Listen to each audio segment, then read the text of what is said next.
Alhamdulillah. Wassalatu wassalamu ala Rasulillah Muhammad ibn Abdillah wa ala alihi wa sahbihi wa man walah. Subhanaka la ilma lana illa ma 'allamtana innaka antal alimul hakim. Rabbi shrah li sadri wa yassir li amri wahlul 'uqdatan min lisani yafqahu qawli. Amma ba'du. Alhamdulillah, sama-sama kita hormati, kita muliakan segenap keluarga besar Graha Lila Semesta, Ibu Lila Wirawati beserta segenap keluarganya. Kita doakan semoga senantiasa dalam limpahan rahmat ridha Allah SWT. Panjangkan umurnya, sehatkan badannya, dimudahkan urusannya, kabulkan hajatnya, diberkahi kehidupannya, dibahagiakan hidup dunia dan akhiratnya. Para syarifah, para ibu nyai, pimpinan-pimpinan pondok pesantren, pimpinan-pimpinan majelis ta'lim, para ustadzah, kita doakan semoga selalu dalam limpahan rahmat ridha Allah SWT, dalam lindungan dan bimbingan Allah SWT, serta tentu saja semua yang hadir di majelis ini, baik ibu-ibu, kakak-kakak, adik-adik, anak-anak, yang semoga semuanya dirahmati Allah, disayang Allah, dibahagiakan Allah, disayang Rasulullah, disyafaati Rasulullah Sayyidina Muhammad sallallahu alaihi wasallam, insyaallah. Amin ya rabbal alamin. Tenang, Allah sedang menulis ending yang terbaik untukmu. Itu tema kita pada siang hari ini. Saudaraku sekalian yang saya muliakan, ending yang terbaik untukmu semoga sedang dituliskan, tapi tidak untuk semua orang. Apakah kamu pikir para koruptor akan diberi ending yang terbaik? Tentu tidak. Apakah kamu berpikir anak yang durhaka sama orang tuanya akan diberi ending yang baik? Apakah kamu berpikir seorang umat yang durhaka kepada nabinya akan diberi ending yang baik? Apakah kamu berpikir seorang hamba yang selalu durhaka, berbuat dosa, tanpa pernah peduli kepada Allah Tuhannya, padahal dia menjalani kehidupan darinya, apakah kamu berpikir akan diberi ending yang terbaik? Tentu tidak. Karenanya, tenang, Allah sedang menuliskan ending yang terbaik untukmu, tidak untuk semua orang. Ucapan ini hanyalah ditujukan untuk seseorang yang menjalani kehidupan dengan cara yang terbaik. Seperti mana kamu menanam, itu pula lah yang akan kamu tuai. Seperti apa kamu menabur benih, itu pula lah yang akan kamu panen. Kalau yang kamu tanam adalah jagung, maka berharaplah panen jagung. Tentu Allah tidak akan kasih kamu panen pare misalnya. Yang ditanam jagung, yang tumbuh jagung. Kama tadin tudan. Sebagaimana kamu berbuat, seperti itu pula lah kamu akan dibalas. In ahsantum, kata Allah, ahsantum li anfusikum.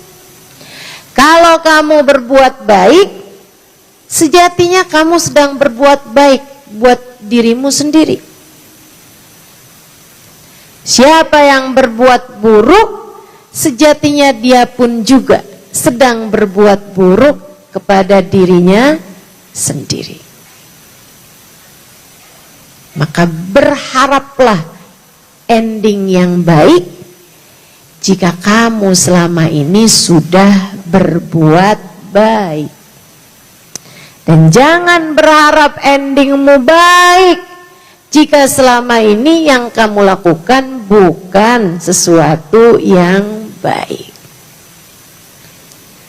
Benerin jalannya, maka berharaplah sampai. Kalau bahkan jalan aja nggak mulai-mulai, bagaimana mungkin kamu bisa berharap sampai? Kan begitu? Jalan dulu, baru ngarep sampai. Kalau jalan aja enggak, gimana mau ngarep sampai? Doain ya, mudah-mudahan panen beras saya berhasil. Emang kamu punya sawah? Enggak. Oh, kamu nanem di sawah orang? Enggak. Ya doain aja, pokoknya biar saya dapat panenan beras. Lah kalau enggak nanem, gimana mau panen? Kamu berharap ending yang baik kalau kamu selama ini melakukan sesuatu yang baik. Kalau kamu bahkan tidak melakukan kebaikan atau baru niat aja tapi nggak kerjain, ya gimana bisa berharap sesuatu tersebut punya hasil yang baik? Yuk, sekarang kita mau pelajari jalannya biar bisa dikasih ending yang terbaik, biar bisa dikasih akhir yang baik. Bukan hanya ketika kematian itu tiba, itu N yang beneran N. Ya, kehidupan dunia ini berakhir dengan saat kematian. Itu tentu saja. Kama ta'ish tamut, sebagaimana kamu berbuat, seperti itu pula lah. Sebagaimana kamu hidup, seperti itu pula lah kamu akan mati. Hidup kamu kayak gimana, matinya juga bakalan kayak begitu. Itu iya, teman-teman sekalian. Tapi sebelum itu, rumah tanggamu hasilnya kayak gimana? Anak-anak yang kamu besarkan hasilnya akan menjadi seperti apa? Kehidupan bertetangga akan jadi semacam apa? Kehidupan berkawan akan menjadi semacam apa? Hari-hari kita di masa tua akan menjadi semacam apa? Kalau kita diberi umur panjang sampai tua, itu semuanya bergantung dari jalan yang kamu tempuh sekarang. Saya akan kasih tahu kamu, jalan yang harus kamu tempuh itu yang bagaimana, agar semoga selalu diberi akhir segala sesuatu yang baik. Jalannya mesti dibenerin, kan begitu? Biar nanti hasilnya juga bagus, biar nyampe. Apa aja nih yang mesti dibenerin? Satu, benerin niat. Niat hidupmu mesti bener, teman-teman. Niat hidupnya mesti bener. Orang yang hidup di dunia cuman buat nyari seneng, akan sulit baginya untuk mendapatkan hasil yang baik.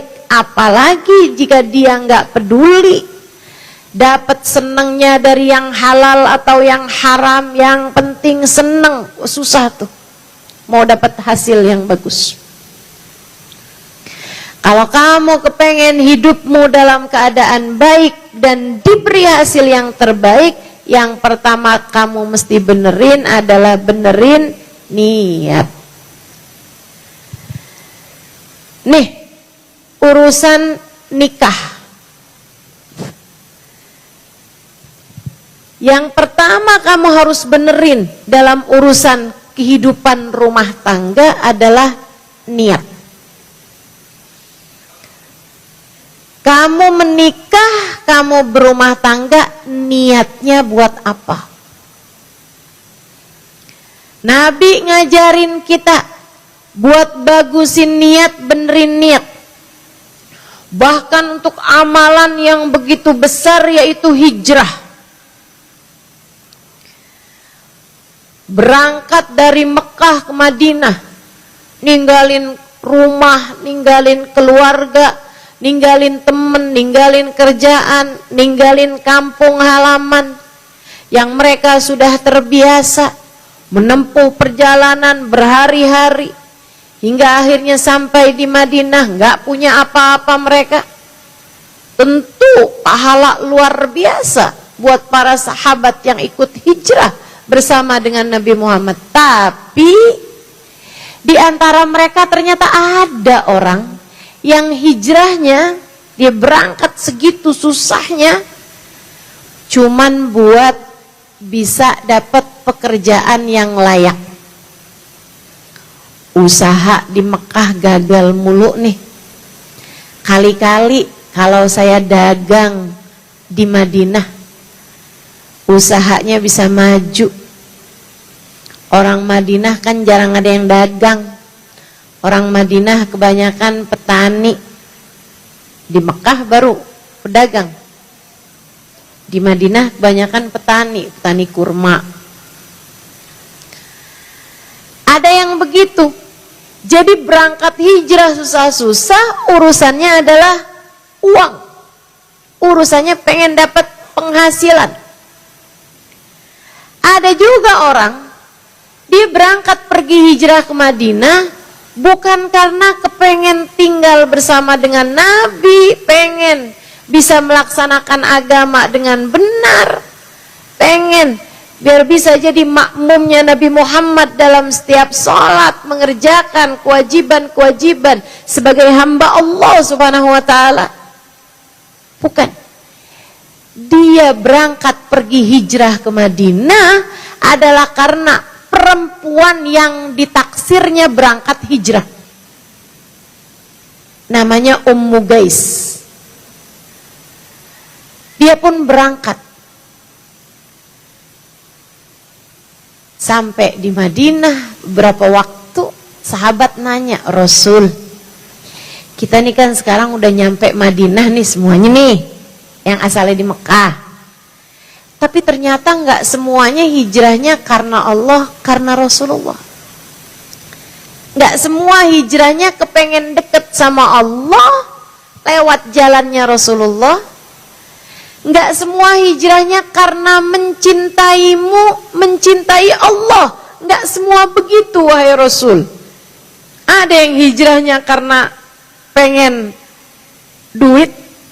Ada yang hijrahnya karena naksir perempuan. Apakah sama nilai kami, wahai Rasulullah? Nabi kemudian menyampaikan hadisnya yang sangat terkenal.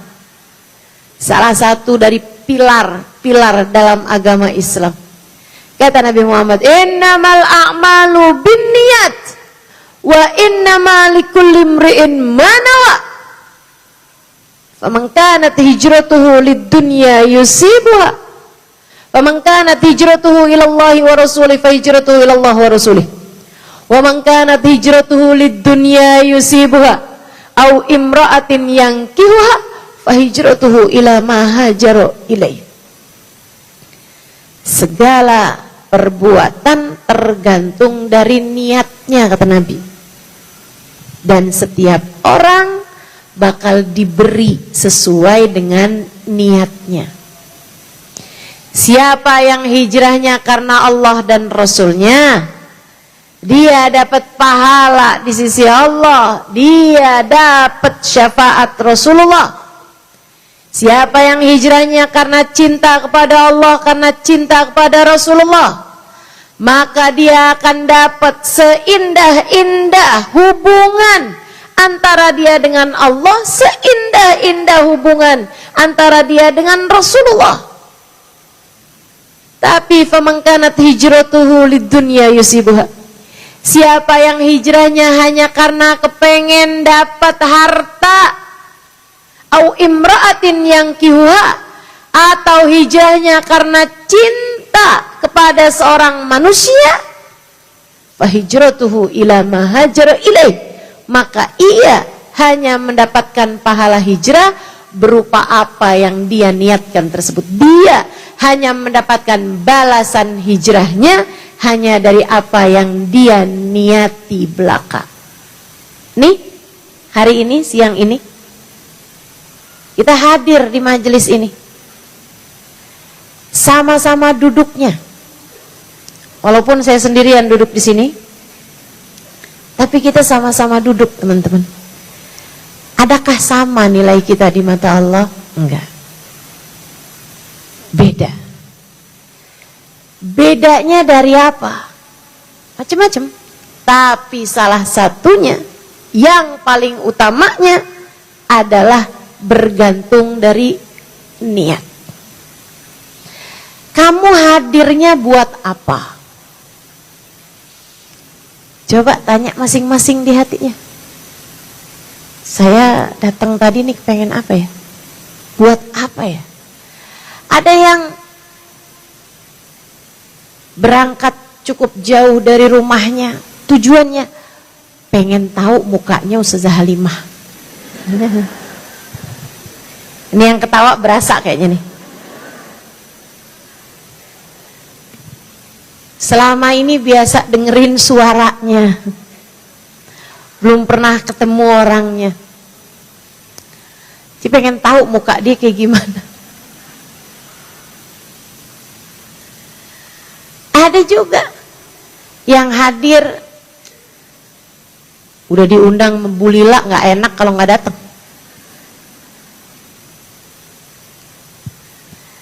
Ada juga yang memang datangnya pengen mendapatkan ilmu yang manfaat.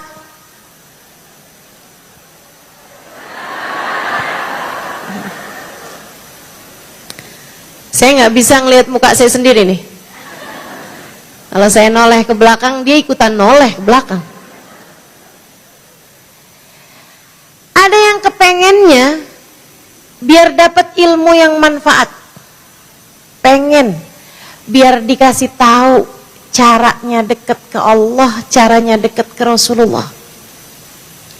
Pengen duduk di majelis, kenal sama Allah, kenal sama Rasulullah.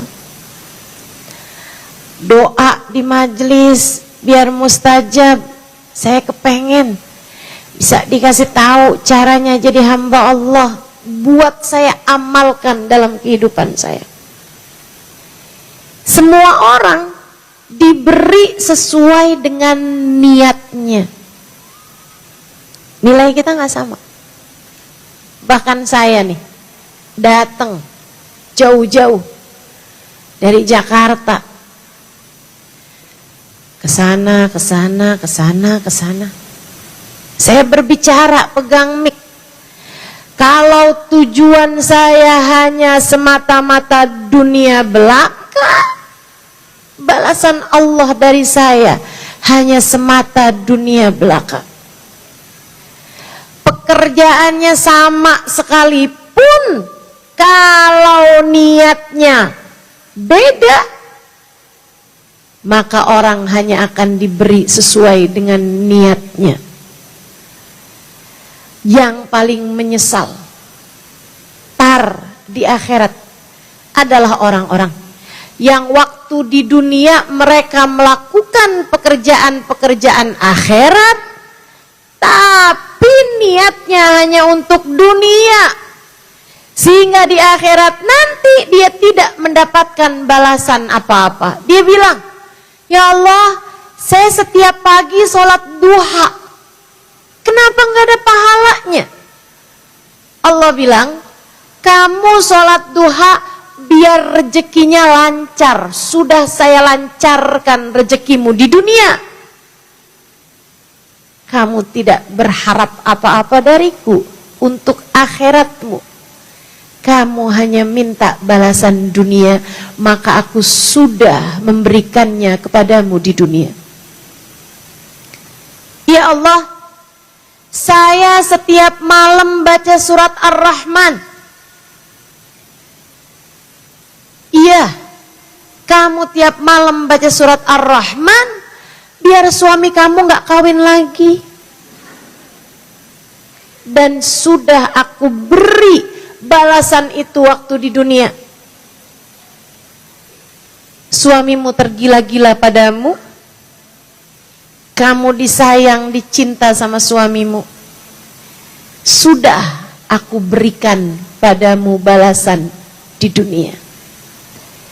Sekarang datang ke akhirat, balasanmu gak ada. Karena kamu tidak melakukannya untuk akhiratmu, kamu hanya melakukannya untuk duniamu. Ini yang paling sedih di akhirat nih. Yang niat hidupnya bukan buat Allah SWT. Niat sedekahnya, niat berbuat baiknya hanya untuk dunia semata. Bu, Kak, Dek, kalau semua yang kamu lakukan di dunia hanya untuk mendapatkan dunia, lantas bekalan yang mana yang kamu akan bawa menuju akhiratmu? Kalau semua ibadah yang kamu lakukan di dunia hanya untuk mendapatkan dunia, menurut kamu bekal yang mana yang akan kamu bawa untuk menuju akhiratmu itu? Nikah. Buat apa? Biar ada yang menafkahi. Habisnya itu tiap hari dia baik sama suaminya hanya biar suami saya tidak mengkhianati cinta saya. Begitu caramu hidup. Kemudian dia hamil, punya anak. Dia jaga anaknya, dia lakukan anaknya dengan cara yang terbaik menurut versinya. Kalau ditanya, kenapa kamu berbuat baik sama anakmu? Biar ada yang ngurusin saya di masa tua. Anak saya adalah investasi bagi saya. Enggak gitu, Bu, caranya jalanin kehidupan. Kita umat Islam, kita yakin bahwa sesudah kehidupan di dunia akan ada kehidupan di akhirat menyertainya. Maka sambungkan duniamu dengan akhiratmu dengan cara berniatlah. Niatnya yang bagus, niatnya yang benar.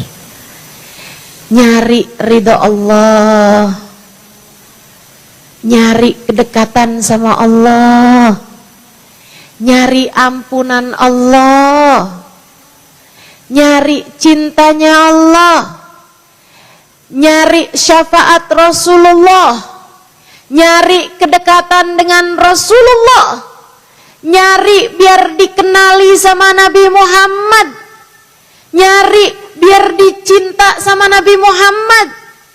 Saya berbuat, melakukan berbagai macam hal biar Nabi Muhammad kenal sama saya, biar Nabi Muhammad kenal sama saya. Ibu-ibu saudaraku sekalian yang saya muliakan, saya hampir setiap hari, saya Halimah Ali terus hampir setiap hari jalan ke sana kemari, ke sana kemari. Ibu-ibu saudaraku sekalian, saya ceritakan tentang Allah biar saya dikasihani sama Allah, biar saya dirahmati sama Allah. Saya kemana-mana saya ceritakan tentang Nabi Muhammad, biar saya dikenali sama Nabi Muhammad. Biar nanti kalau saya datang di hari akhirat, Allah kesian sama saya. Ini dia nih yang suka ceritakan tentangku kepada hamba-hambaku. biar Allah ampunin dosa-dosa saya. Biar Allah tutup aib-aib saya. Biar Allah sertakan saya, kasihani saya. Ini dia. Biar bagaimanapun dia selalu menceritakan tentangku. Biar nanti kalau ada apa-apa di akhirat saya, Nabi Muhammad berkenan menyelamatkan saya, menolong saya dengan syafaatnya. Ini dia nih yang suka menceritakan tentang saya kepada umat saya. Itu yang saya harapkan. Sebab Bu, esok atau lusa 10-20 tahun, paling lama berapa sih? 30-40 tahun saya hidup di atas muka bumi ini. Andai lama kayak gimana pun paling sisa 30 tahun. Saya sekarang udah tua loh ini. Ibu-ibu sekalian, saya akan kembali ke sana. Dan yang sisa adalah dunia saya nggak saya bawa, hafalan-hafalan saya nggak saya bawa, kepandaian saya bercerita nggak saya bawa, suami saya nggak saya bawa, anak emangnya juga belum punya, saudara-saudara nggak ada yang saya bawa, pujian-pujian orang kepada saya nggak ada yang saya bawa. Yang saya bawa hanya sisa 2. Dan saya nggak tahu apakah saya berhasil mendapatkannya. Saya hanya berusaha untuk semoga saya berhasil mendapatkan 2 hal tersebut. Rahmat Allah yang pertama, syafaat Nabi Muhammad yang kedua. Maka mumpung kamu masih dikasih kesempatan, kamu pengen akhir yang baik terhadap segala sesuatu, benerin niat. Niatkan apapun yang kamu lakukan lillah wali rasuli, untuk Allah dan untuk Rasulnya. Lillah wali rasulih, karena Allah dan karena Rasulullah Muhammad sallallahu alaihi wasallam. Sebab hal terbesar yang kita perlukan dalam kehidupan adalah rahmat Allah yang pertama, syafaat Nabi Muhammad yang keduanya. Kasih sayang Allah yang pertama, cinta kasih Nabi Muhammad kepada kita umatnya yang keduanya. Itulah hal tertinggi yang kita perlukan di akhirat nanti. Dan sudah dimulai hal tersebut dari sejak kita ada di atas muka bumi ini. Orang-orang yang di atas muka bumi ini hidup dengan rahmatnya Allah dan dengan syafaatnya Rasulullah. Mereka akan menjalani kehidupan yang baik sebelum kelak akan diberi akhir kehidupan yang baik. Dan di masa-masa kehidupannya dia akan selalu dipandang Allah Subhanahu wa taala dengan pandangan kasih sayangnya. Yuk belajar benerin niat. Insya Allah. Insya Allah. Saudaraku sekalian yang saya muliakan, benerin. Kamu selama ini udah baik sama suami kamu. Kamu urusin, kamu khidmah, kamu layani dengan baik. Tinggal benerin niatnya aja. Jangan kerjain itu semua hanya agar transferan lancar. Jangan. Nanti kamu kecewa. Karena yang ngasih rejeki emak kamu tuh bukan suami kamu. Irhamukillah. Melainkan yang ngasih kamu rejeki hanya satu, namanya Namanya Allah.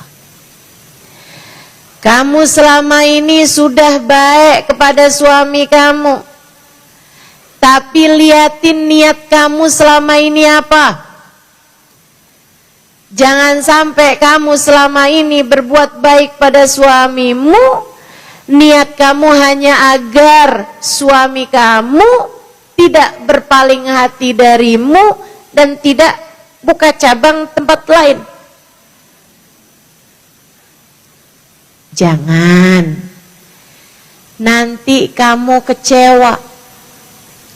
Ada berapa banyak perempuan yang berkata, kurang apa saya ustazah? Saya ini udah baik sama suami saya.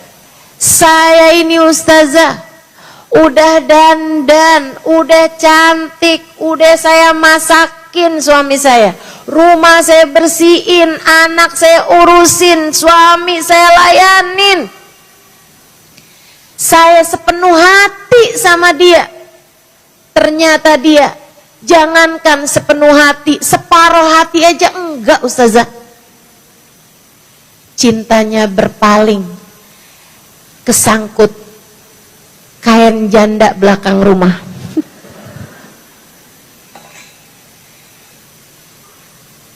Kamu kecewa. Kenapa pengorbanan saya sia-sia? Kata seorang istri nih, kenapa cinta saya dikhianati? Kata seorang istri, sekarang waktunya nih, saya kasih tahu sama istri-istri yang ada di sini, benerin niat.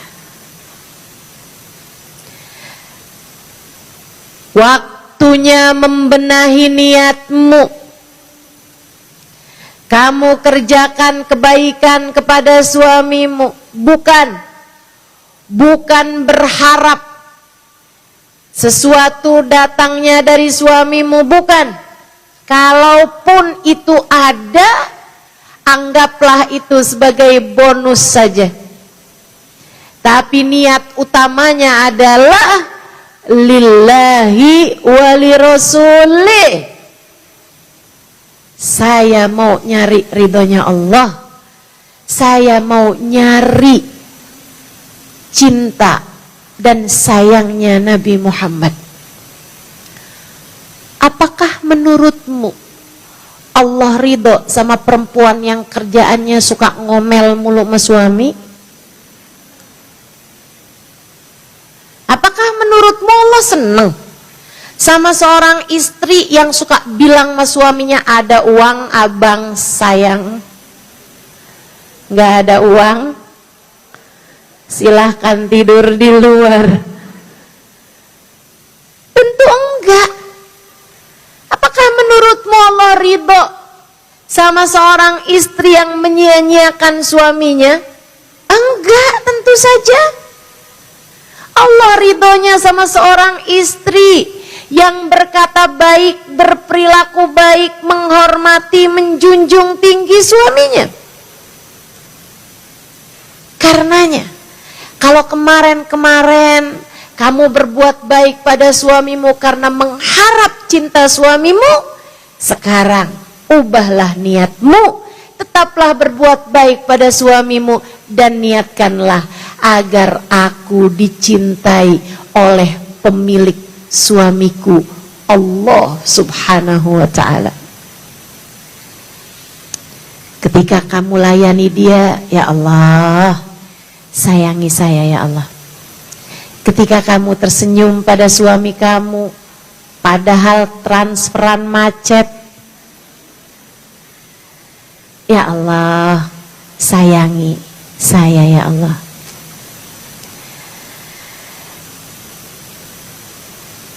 Fanduri ilaih, kata Nabi Muhammad, perhatikan betul bagaimana caramu memperlakukan suamimu. Fa innama huwa jannatuki wa naruki, sebab suamimu adalah jalan surga bagimu. Ketika kamu memuliakan dia, jalan neraka bagimu. ketika kamu menyia-nyiakan dia. Nabi udah ngasih tahu, ibadah kamu tuh, ibadah kamu. Kamu jadi istri yang salehah adalah ibadah kamu. Maka kerjakan ibadah itu dengan baik, akan membawamu ke surga. Ayyuma imra'atin qalat li zawjiha ma ra'ait fika khairan qat tahwi biha fi nari jahannam sab'ina kharifa. Kalau ada seorang perempuan berkata kepada suaminya, "Duh, Mas, sepanjang hidup sama kamu sengsara mulu. Kamu gak pernah berbuat baik pada saya. Kamu selalu menyengsarakan hidup saya. Kapan sih kamu tuh gak bikin susah saya?" Kalau ada perempuan berkata semacam itu pada suaminya, Nabi Muhammad mengatakan dia dengan ucapannya terjerumus neraka jahanam 70 tahun lamanya. Maka urusan bagaimana kamu menghadapi suamimu adalah urusanmu dengan Allah. Adalah urusanmu dengan Allah. Bagusin niat. Kamu nyari dengan baktimu kepada suamimu, dengan kamu berbuat baik pada suamimu, kamu nyari syafaatnya Nabi Muhammad, nyari kasih sayangnya Nabi Muhammad kepadamu. Bu, Nabi di akhirat nanti akan ada umat di belakangnya. Simak baik-baik ucapan saya. Nanti di hari akhirat Nabi akan menggiring umatnya, Katanya Nabi Muhammad, Adam wa man dunahu tahta liwa'i yaumal qiyamah. Nabi Adam dan nabi-nabi yang sesudahnya hanya akan berada di belakang benderaku di hari akhirat. Yang Allah cerita, minan nabiyyina wasiddiqina wasyuhada'i wassalihin. Paling depan para nabi, Nabi Muhammad yang nomor satunya yang pegang benderanya. Di belakang Nabi Muhammad ada para nabi, di belakangnya para nabi ada para wali siddiqin yang serius hubungannya pada Allah Subhanahu wa taala. Di belakangnya para wali ada syuhada, para pejuang-pejuang di jalan Allah. Wa min dimnihim al-ulama, di antara mereka yaitu para ulama-ulamanya Allah, pejuang-pejuang di jalan Allah Subhanahu wa taala. Di belakangnya para pejuang ada orang-orang saleh. Ada orang-orang saleh, laki-laki dan perempuan. Saudariku sekalian yang saya muliakan, ini rombongannya Nabi Muhammad. Kalau kamu sewaktu hidup di dunia, kerjaan kamu tidak menjadi seorang istri yang solehah, khawatir di akhirat kamu gak masuk dalam rombongannya Nabi Muhammad. Khawatir di akhirat kamu terhalang, tertinggal untuk bisa ada dalam rombongan Nabi Muhammad. Menurutmu pantas istri yang hatinya berkhianat dari suaminya, malam-malam saat suaminya udah tidur dia malah WhatsAppan dengan laki-laki lain, untuk kemudian dia nanya, tadi udah makan belum?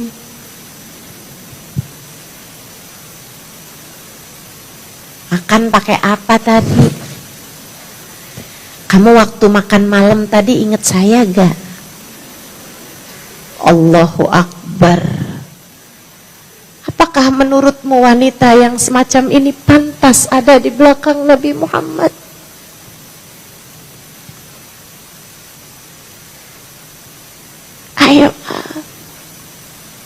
Ayolah.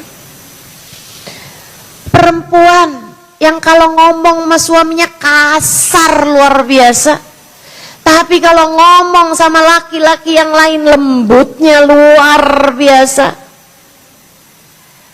Kalau ketemu sama anaknya, ya ampun, kalimatnya kasar, omelannya menyakiti hati. Padahal suaminya dan anaknya adalah umat Nabi Muhammad. Nabi Muhammad sayang sama mereka. Apakah menurutmu wanita yang semacam ini pantas berada dalam rombongan Nabi Muhammad? Tentu tidak. Karenanya, yuk, lillah wali rasulih, niatkan kebaikan-kebaikanmu, amal ibadahmu, bahkan apapun yang kamu lakukan dari kehidupanmu di dunia ini, niatkan nyari ridha Allah, nyari syafaat Rasulullah, nyari cintanya Allah, nyari cintanya Rasulullah. Insya Allah. Saudaraku sekalian saya muliakan, satu, bagusin niat. Kalau pengen jalan hidup yang baik, biar dikasih ending yang baik, akhir yang baik. Yang keduanya, a'udzubillahi minasyaitonirrajim, wal 'aqibatu lil muttaqin. Kata Allah, ending yang baik, akhir yang menyenangkan, lil muttaqin, akan Allah persembahkan buat hamba-hamba yang bertakwa. Apa itu takwa? Tinggalin dosa, raih pahala. Apa itu takwa? Jauhi maksiat, kerjakan taat. Itu namanya takwa.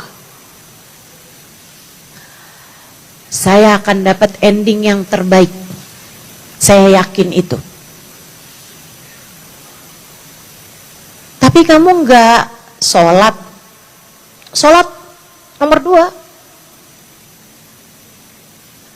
Bagaimana kamu berharap Allah ngasih kepadamu yang kamu mau, jika apa yang Allah mau tidak kamu kerjakan? Kerjakan dulu yang Allah mau, biar kamu diberi yang kamu mau. Tinggalin dosa, Dek. Hari-hari kerjaannya pacaran mulu. Sambil dia bilang, aku adalah seorang putri, saya adalah princess, yang nanti saya akan bersanding dengan pangeran. Adik-adik, kalau kamu kerjaannya di dunia pacaran melulu, ngerjain yang haram, artinya kamu tidak sedang menempuh jalan menuju Allah.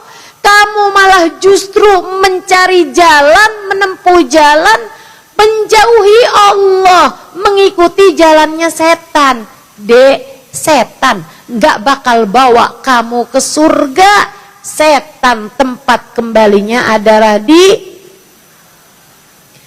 ma khala rajul wa imra'ah illa wa syaitan tsalituhuma.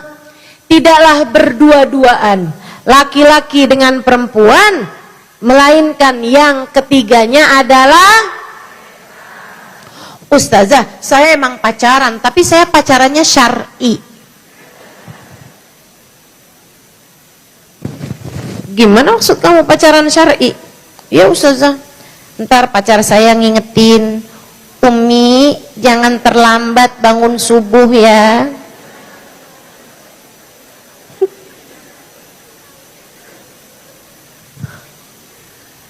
Pacaran syar'i katanya.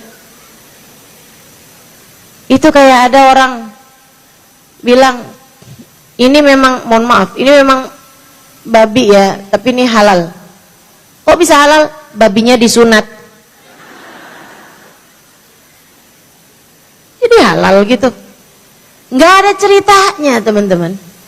Kalau udah laki-laki sama perempuan tidak dalam bingkai pernikahan, maka hukumnya adalah haram.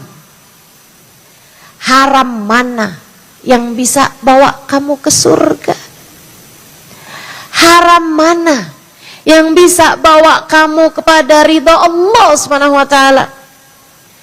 Pacaran hanya akan mendekatkanmu kepada zina, Dek.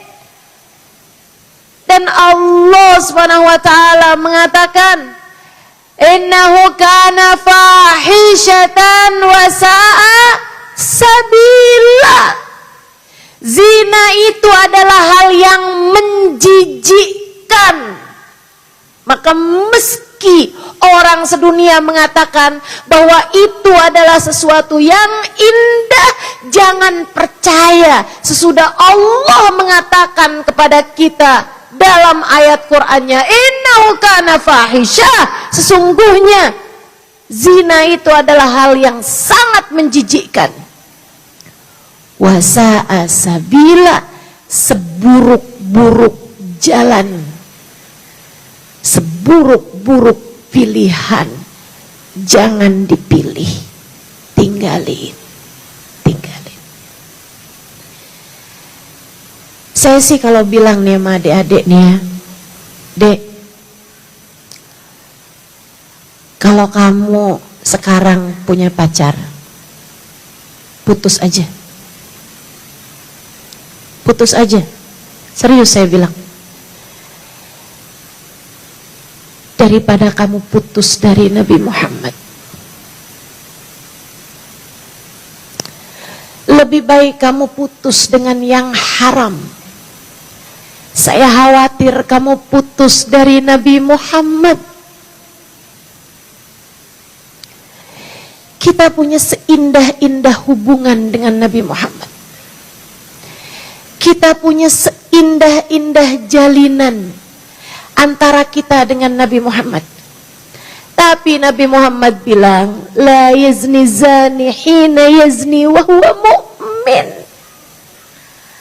Orang yang berzina, dia nggak taubat, dia terus berzina, nggak taubat, dia terus berzina sampai dia mati, belum taubat dari perbuatannya, dia tidak akan mati dengan membawa iman. La yazni zani hina yazni wa huwa mu'min. Kalau kamu sampai mati nggak bawa iman, artinya kamu putus dari Nabi Muhammad. Siapa yang kamu harapkan dapat memberikan padamu syafaat kalau Nabi Muhammad putus darimu itu?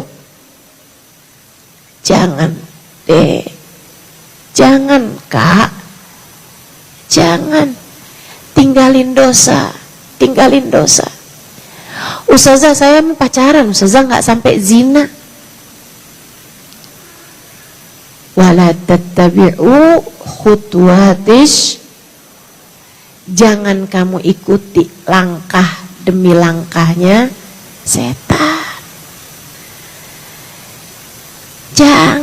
Jangan diikutin.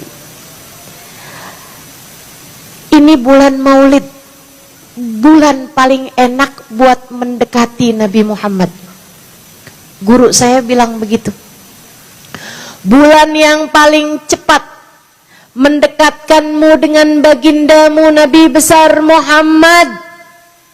Kalau kamu jadi umat pengen dekat sama Nabi Muhammad, pengen dapat syafaat Nabi Muhammad, pengen di akhirat nanti Allah izinkan matamu memandang indah wajahnya.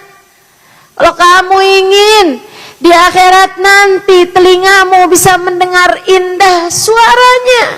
Kalau kamu berharap di akhirat nanti lisanmu bisa mengucapkan salam langsung di hadapannya. Kalau kamu berharap kaki kamu bisa melangkah di belakangnya dalam rombongannya. Apalagi kalau kamu berharap bersalaman, bersentuhan kulit dengan Nabi Muhammad. yang kabarnya itu akan Allah berikan kepada umat Nabi Muhammad sallallahu alaihi wasallam. Kalau kamu bahkan kepengen hidung kamu bisa mencium wanginya Nabi Muhammad, tinggalin yang haram. Tinggalin yang haram. Yang haram bukan jalannya Nabi Muhammad. Yang haram hanya akan membuatmu semakin jauh dari Nabi Muhammad. Putuslah kepada segala dosa. Putuslah dari segala dosa agar kamu bisa tersambung hati dengan kekasih Allah, baginda Nabi Muhammad sallallahu alaihi wasallam. Apapun aja bentuk dosamu, Bu. Kamu mungkin gak zina, jangan deket-deket riba. Mentang-mentang saudara kamu kebeli iPhone baru, kamu pun juga gak punya duit, akhirnya pinjol. Ada tuh yang kayak begitu. Di Kediri sini ada? Ada? Kepengen apa-apa akhirnya terjebak pinjaman online. Ada yang begitu? Ada? Mana orangnya coba? Jangan. Udah, ibu-ibu serius sekalian, jangan mau-maunya tertarik sama yang haram. Tinggalin dosa.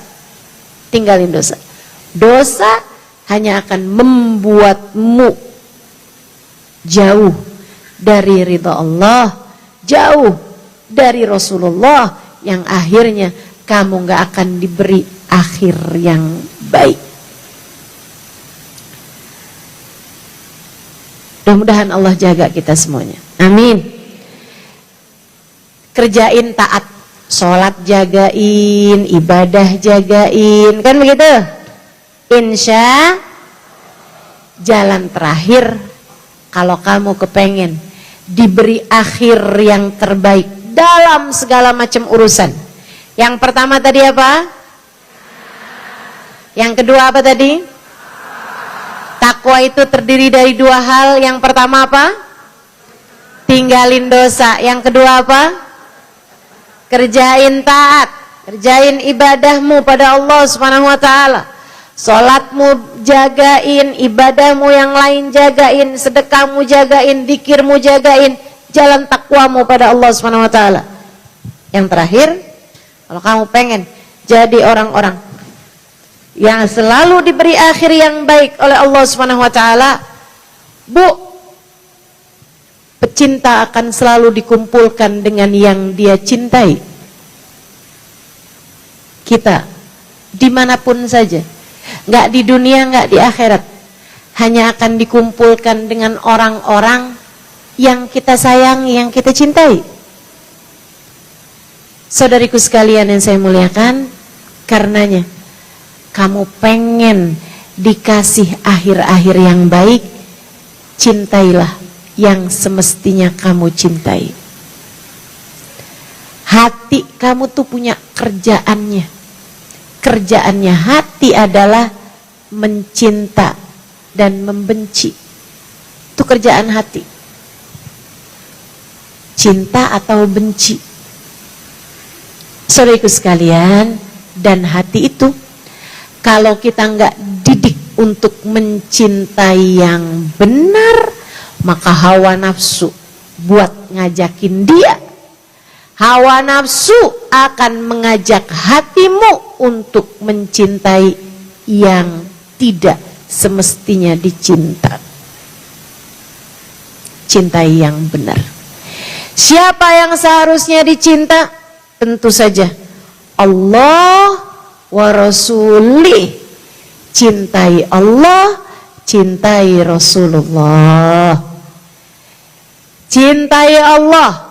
Ahibbullah lima yaghdukum bihi min ni'amih.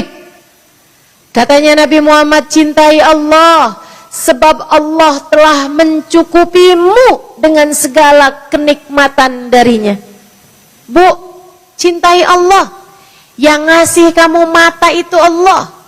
Cintai Allah yang ngasih kamu kulit, yang ngasih kamu hidung, bibir, rambut.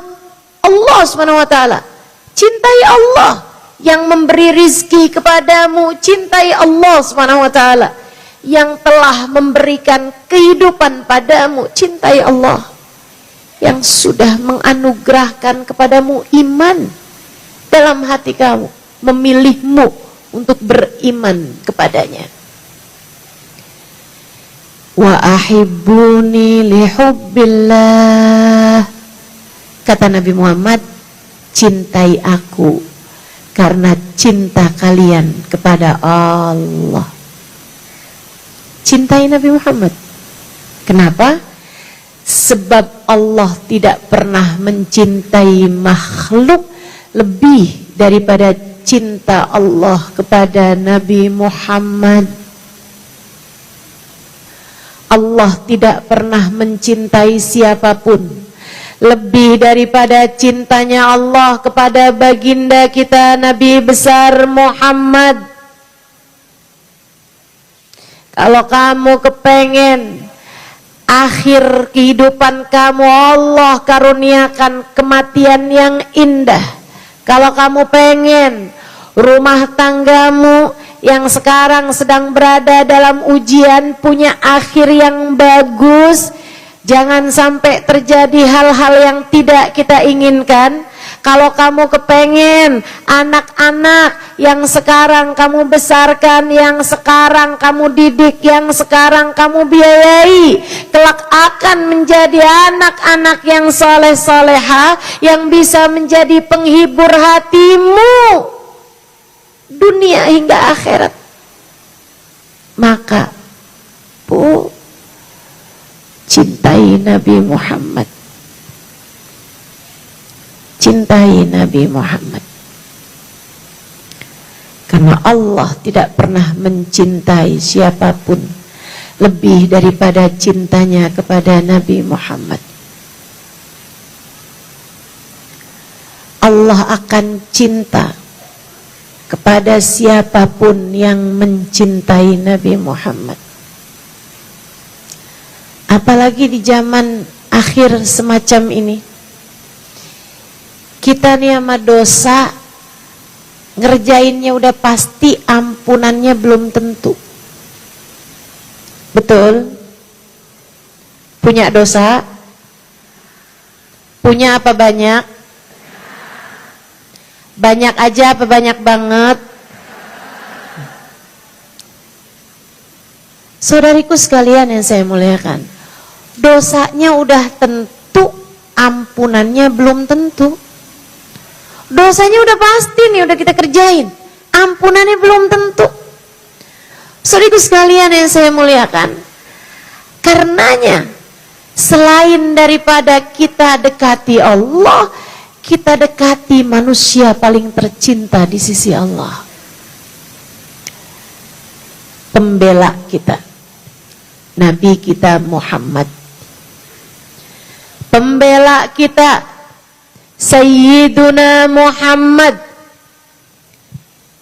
Ibu, saya ceritain, satu hari saya diundang untuk memberikan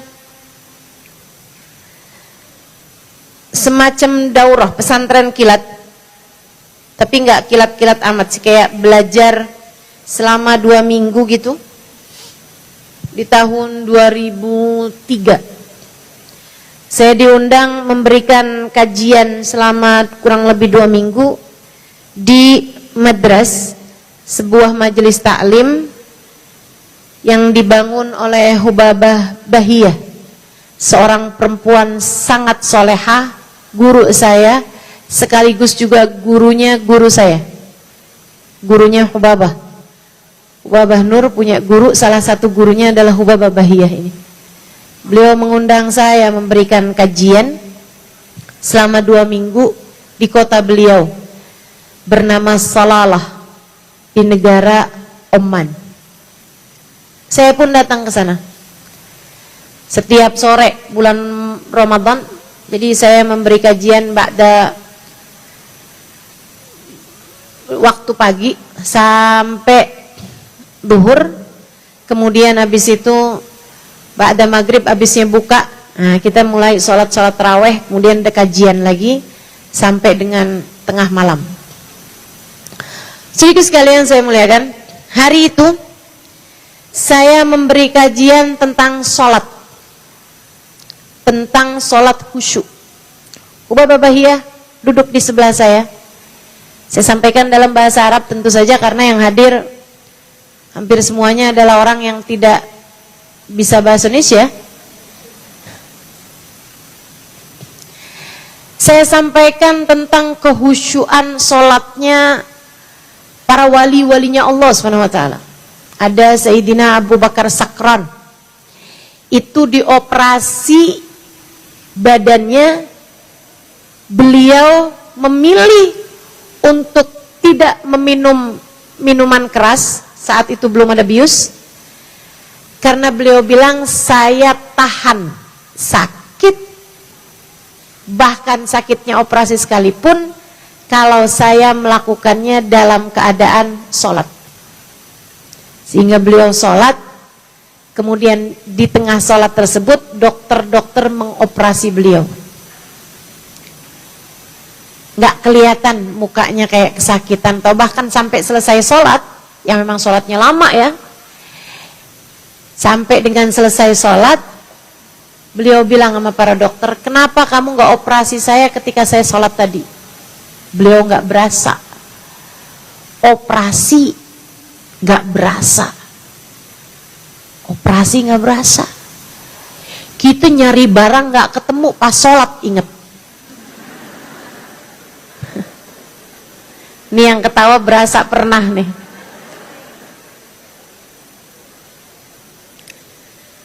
Ya Allah, ya Allah. Saya cerita tentang sholatnya Sayyidina Ali Zainal Abidin, yang rumahnya kebakaran, beliau tidak bergeming dari sholatnya. Beliau tetap khusyuk dalam sholatnya, nggak keluar dari sholatnya. Saya ceritakan tentang sholatnya para hamba-hamba terkasih di sisi Allah SWT. Ubah Bahiyah tiba-tiba rebut mic saya. Beliau bilang, muskita ya Halimah, haula, salatuhum hum. Nggak gitu Halimah, nggak gitu. Ubah Bahiyah ini waktu saya ketemu usia beliau 96 tahun. Ketika saya ketemu, beliau meninggal dunia di usia lebih dari 100 tahun. Dan ketika saya berjumpa beliau, teman-teman sekalian, di usia 96 tahun, beliau nggak pakai kacamata, beliau nggak pakai alat bantu dengar, beliau jalan kemana-mana, nggak pakai kursi roda atau apa, dan beliau di usia segitu masih bisa mengajar. Luar biasa. Hamba tercinta di sisi Allah. Ini benar-benar wal aqibatu lil muttaqin. Ending yang terbaik untuk Allah berikan kepada hamba-hamba yang bertakwa di sisinya. Mereka menjalani kehidupan dengan cara yang baik, sehingga Allah selalu memberi akhir-akhir yang baik buat mereka semuanya. Mik saya direbut sama Hubabah. Kemudian Hubabah Bahiyah bilang, nggak gitu Halimah, nggak gitu. Kamu kejauhan bahasnya nak, kamu kejauhan. Yang kamu bahas itu sholatnya orang-orang, nggak akan pernah jadi sholatnya kita. Iya sih. Akhirnya saya bertanya kepada Hubabah Bahiyah, Hubabah, maksud Hubabah kita nggak akan pernah bisa sampai kepada Allah lewat sholat kita. Kata Hubabah, kita akan terus sholat, kita akan tetap mengerjakan sholat. Sholat adalah kewajiban antara kita dengan Allah Subhanahu Wa Taala. Kewajiban kita nggak boleh tinggal sholat, kita nggak boleh tinggal sholat. Tapi berharap sampai kepada Allah dengan sholat kita, itu ibarat sholat itu ada 100 tangga. Yang kamu ceritakan tuh orang di tangga 98, 97 gitu. Sementara kita, kata Hubabah Bahiyah nih, Sementara kita ini adalah orang yang tangganya masih tangga nomor 2. Naik ke tangga nomor 3. Naik lagi ke tangga nomor 4. Habis itu merosot lagi ke tangga nomor 1. Kayak gitu aja tuh. Kadang-kadang ada husyuk-husyuknya, kadang-kadang gelambiar kemana-mana. Betul? Betul? Kata Bapak ya, kita akan tetap sholat, sebab sholat adalah kewajiban antara kita dengan Allah. Kita akan tetap sholat sunnah. Betul? Kita juga akan tetap mengerjakan sholat sunnah. Witir kita nggak tinggal, tahajud mudah-mudahan bisa kita kerjakan, sholat duha kita kerjakan, kita kerjain sholat-sholat sunnah. Tapi berharap sampai kepada Allah lewat sholat kita masih berisik, sholat kita masih bising, masih belum pantas untuk bisa menjadi penghadapan roh kita kepada Allah Subhanahu wa taala. Salat kita masih baru sebatas ruku dan sujudnya badan, belum sampai kepada merunduk dan sujudnya hati. Jadi saya tanya balik sama Hubabah Bahiyah, perempuan solehah, arifah billah, seseorang yang sangat mengenal Allah Subhanahu wa taala, perempuan yang mengerti jalan menuju ridha Allah Subhanahu wa taala. Salah satu perempuan terhebat yang pernah saya temui. Saya tuliskan kisah saya berjumpa dengan beliau di buku Bidadari Bumi yang pertama. Silahkan tuh bagi yang pengen lihat versi lengkapnya, baca di sana. Saya tanya sama Hubabah Bahiyah, Hubabah, kalau memang kita nggak bisa sampai kepada Allah lewat sholat kita, bagaimana cara kita bisa sampai pada Allah Subhanahu wa taala? Hubabah Bahiyah tersenyum, kemudian berkata, ma'ana Rasulullah sallallahu alaihi wasallam. Kita punya Nabi Muhammad. Kita punya Nabi Muhammad. Kita punya Nabi Muhammad. Di tingkatan tertinggi kedekatan dengan Allah Subhanahu wa taala, kita punya Nabi Muhammad sallallahu alaihi wasallam. Kita punya harapan, kita punya andalan, kita punya tabungan berupa Nabi Muhammad sallallahu alaihi wasallam, manusia terdekat dengan Allah Subhanahu wa taala, manusia paling tercinta di sisi Allah Subhanahu wa taala, ahabbul mahbubina indallah wa akramul habaib, manusia paling tercinta di sisinya, paling tinggi derajatnya, di tangga tertinggi kedekatan dengan Allah Subhanahu wa taala, hingga Allah mensandingkan namanya bersandingan dengan nama Allah Subhanahu wa taala di pintu surga dan di arsy Allah Subhanahu wa taala. Halimah, kamu hanya perlu untuk terus-terusan memanggil namanya. Kamu hanya perlu terus-terusan mengetuk-ngetuk pintunya. Kalau kamu terus ketuk-ketukin pintunya Halimah, nanti lama-lama Nabi Muhammad akan bukakan untukmu pintu. Kalau sudah kamu dilihat sama Nabi Muhammad, dipandang sama Nabi Muhammad, disayang sama Nabi Muhammad, dicinta sama Nabi Muhammad, kamu akan dibawanya menuju ridha Allah Subhanahu wa taala dengan syafaat beliau. Saya kemudian bertanya, pertanyaan saya yang terakhir kepada beliau hari itu. Saya bertanya kembali, karena saya adalah pembelajar yang baik, teman-teman. Kalau ada yang nggak jelas saya tanyakan, sehingga tidak menyisakan celah keraguan. Saya bertanya kembali kepada perempuan solehah ini, Hubabah, bagaimana cara saya mengetuk-ngetuk pintu Nabi? Dengan sholawatkah? Dengan saya berdakwahkah? Saya nggak tahu kan. Jadi saya tanya, gimana cara saya, Hubabah, untuk bisa mengetuk-ngetuk pintunya Nabi Muhammad? Hubabah Bahiyah menjawab, Halimah, cintai Nabi Muhammad sebisamu mencintai seseorang. Rindui Nabi Muhammad sebisamu merindukan seseorang. Hubabah Bahiyah semacam bilang, jatuh cintalah nak kepada Nabi Muhammad. Meskipun cinta kepada Nabi tak akan pernah membuat kita jatuh. Cinta kepada Nabi Muhammad hanya akan membuat kita naik menuju Allah Subhanahu wa ta'ala. Cintai Nabi Muhammad, Halimah, sebisamu mencintai seseorang.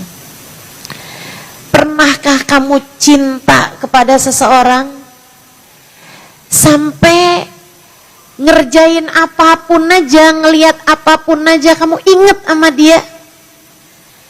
Pernahkah kamu cinta sama seseorang sampai kayaknya kamu pengen ngerjain apa aja gitu untuk orang yang kamu cinta itu, demi membuat dia seneng, demi membuat dia bahagia? Pernah begitu? Jadikanlah orang itu adalah Nabi Muhammad. Semampu apa kamu cinta sama seseorang, serindu apa kamu pernah kepada seseorang, orang itu adalah Nabi Muhammad. Jatuh cintalah kepada Nabi, setengah mati merindulah kepada Nabi. Saat hatimu sedang dilanda cinta, sedang hatimu sedang dimabuk rindu, itu artinya kamu sedang mengetuk-ngetuk pintu Nabi Muhammad. Kelak dia akan membukakan pintu untukmu. Alhamdulillah. Kadang terpikirnya gini, kalau kayak saya jatuh cinta sama Nabi, emang Nabi mau nerima? Dosa banyak, betul. Aib kita banyak, hati kita kotor.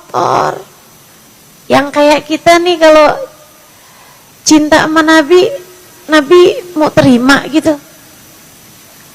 Saya sampaikan kabar bahagianya. Cinta kepada Nabi Muhammad tak ada yang ditolak. Cinta kepada Nabi Muhammad tak ada yang tak berbalas. Cinta kepada Nabi Muhammad tak akan pernah bertepuk sebelah tangan.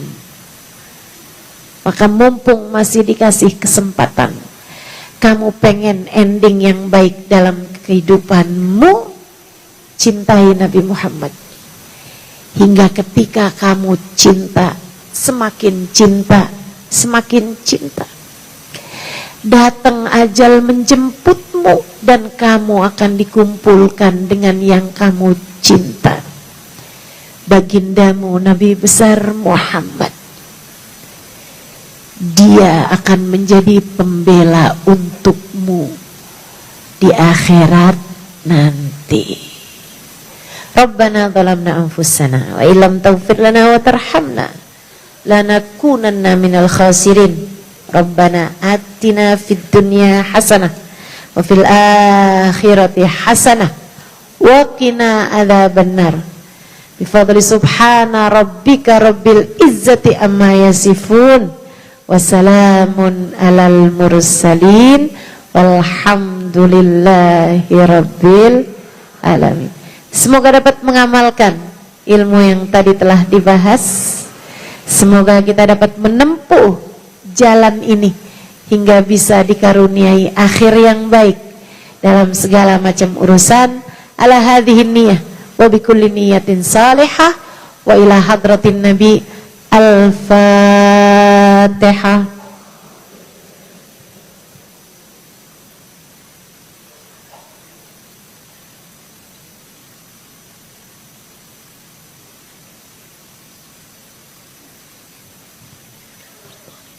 Allahumma bihaqqil Fatihah, birmatil Fatihah, barakatil Fatihah, taftah lana abwabal khair, tu'amilana muamalat ahlal khair, takfina min jamil fitan wal mihan bu'us wa dhair, innaka wali kulli khair, mutafadil bi kulli khair birahmatika ya arhamar rahimin.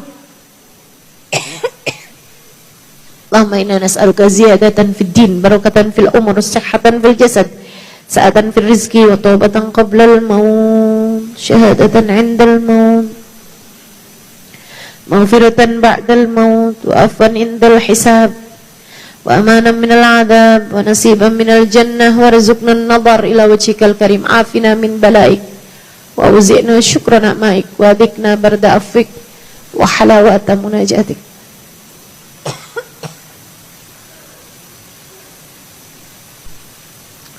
Ya Allah, tetapkan iman Islam di hati kami ya Allah. Pandanglah kami dengan pandangan kasih sayang-Mu ya Allah. Ya Allah, kami mohon bimbingan-Mu biar kami dapat menjadi hamba-Mu yang salehah. Kami mohon bimbingan-Mu biar kami dapat menjadi umat Nabi Muhammad yang salehah. Kami mohon bimbingan-Mu ya Allah, biar kami dapat menjalani kehidupan di atas muka bumi ini dengan cara yang paling Engkau ridhoi. Ya Allah, kami mohon padamu, taruhkan di dalam hati kami rasa cinta kepada baginda Nabi besar Muhammad, hingga dengannya kami dapat mencintai umatnya, hingga dengannya kami dapat menebarkan kasih sayang kepada seluruh umat Nabi Muhammad sallallahu alaihi wasallam. Ya Allah, ya Allah, sampaikan kepada kami syafaat Nabi Muhammad ya Allah. Ampuni kami dengan berkat Nabi Muhammad ya Allah. Ampuni dosa kami dengan berkat Nabi Muhammad ya Allah. Tutup aib-aib kami, karuniakan akhir kehidupan yang indah bagi kami ya Allah. Ya Allah, ya Allah, ya Allah, kami mohon petunjuk-Mu, bimbingan-Mu, panduan-Mu, agar kami dapat menjalani kehidupan ini dengan cara yang terbaik, dan Engkau karuniakan kepada kami akhir kehidupan yang baik. Ya Allah, ya Allah, jadikanlah akhir segala urusan kami adalah yang terbaiknya ya Allah. Jaga kami ya Allah, lindungi kami ya Allah, bimbing kami ya Allah. Karuniakan untuk kehidupan kami kehusyuan dalam solat kami, keikhlasan dalam sedekah kami, kebaikan dalam hati kami, ketulusan dalam jiwa kami ya Allah. Pandang kami dengan pandangan kasih sayang-Mu ya Allah. Apabila datang ajal menjemput kami, matikan kami dalam husnul khatimah.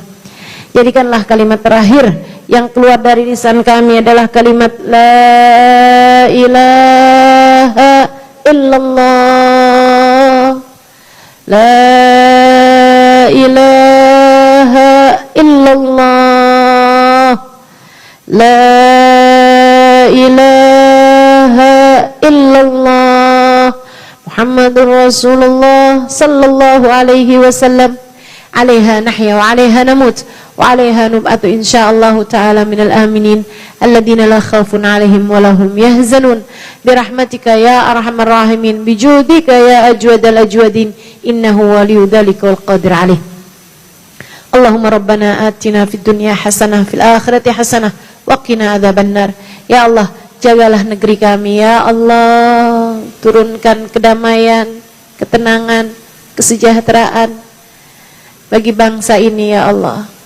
Jangan biarkan kami bercerai-berai, jangan biarkan kami saling menikam, jangan biarkan kami ya Allah, ya Allah, ya Allah. Jangan biarkan kami ya Allah tidak mendapatkan rahmat-Mu.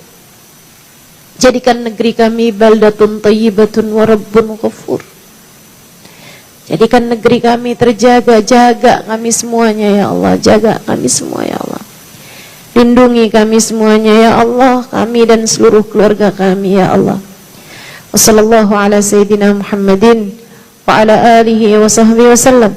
Fadli subhana rabbika rabbil izzati amma yasifun. Wassalamun alal mursalin walhamdulillah.